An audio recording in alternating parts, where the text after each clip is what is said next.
includes one plug-in receiver and one solar motion sensor.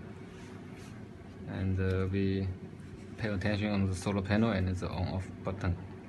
If the solar panel faces to the light source, you will find the on-off button be green. It means the solar panel works properly.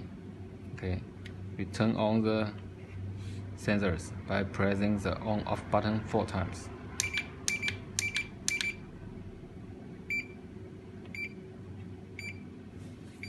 Okay, the on-off button will be red for about 30 seconds. Then we plug the receiver into the outlet. Total 4 songs and the indicate light of the song number will flash one by one for 3 times.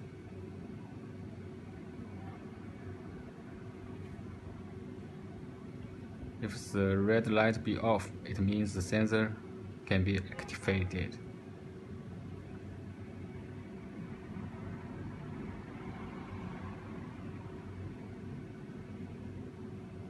Okay, off now.